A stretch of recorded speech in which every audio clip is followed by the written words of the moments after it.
Bill, I want to begin with you, if I can. This new information that is coming to us from sources close to the investigation, it really does fly in the face of what the coroner had reported earlier. Is it possible that both things can be true at the same time, what the coroner said and what these sources have said? Well, good to be back with you, Ashleigh. Yes, the short answer is yes.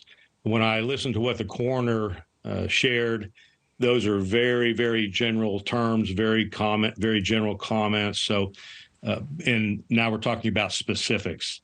So yes, in the big picture of things, both of those statements are going to be accurate.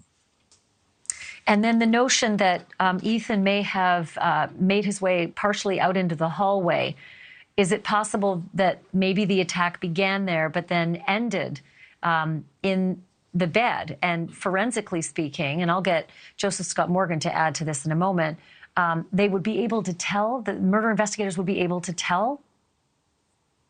I think so. I had talked about this before, that it's certainly possible that the evildoer, I will not say his name, did not know about Ethan being present in the house. So he is going to be kind of like a Ron Goldman, Nicole Brown situation, where he is collateral damage. He has to address the fact that he has an unknown present in front of him.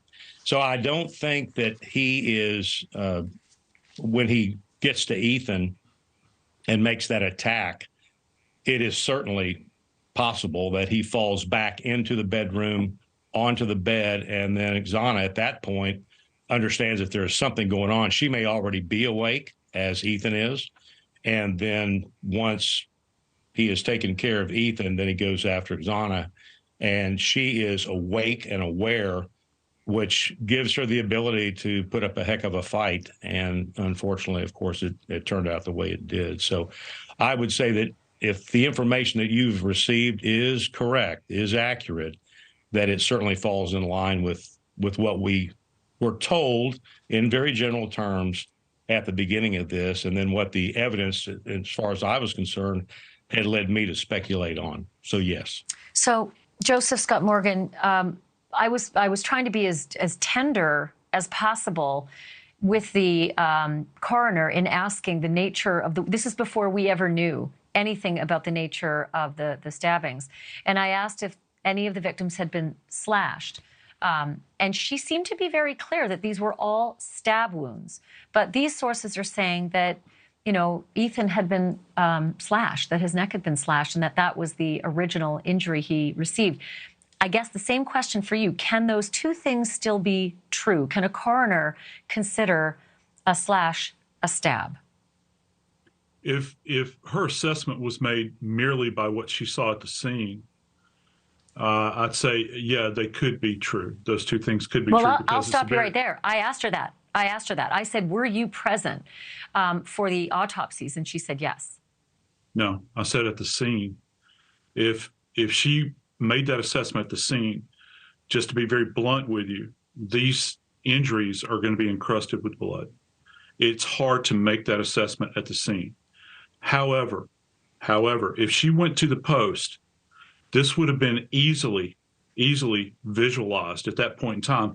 And not only is the injury to the neck a slash, allegedly, according to this person, but these injuries that you're talking about on the hands, these are going to be incised wounds as well. Not necessarily slashes, but this is as a result of grabbing hold of the blade and pulling it through the hand. These are not stab wounds. I can tell you that definitively based upon my experience.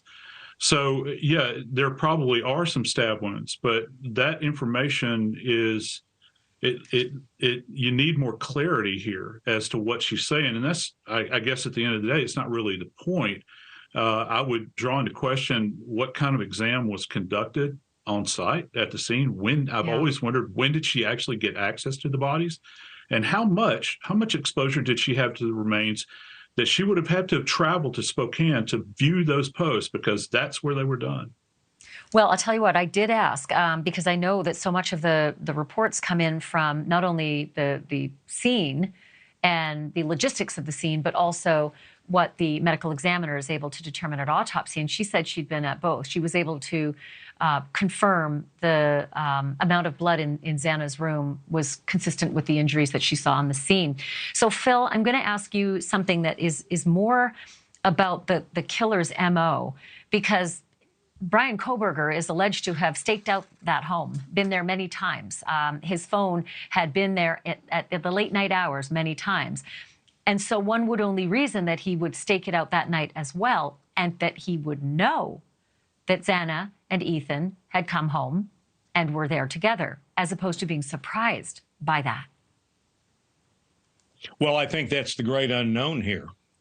So we don't know if he was there staking it out and what that time frame was. Thank you for watching. Go to newsnationnow.com to find NewsNation on your television provider. And don't forget to click the red subscribe button below to get more of NewsNation's fact-driven, unbiased coverage.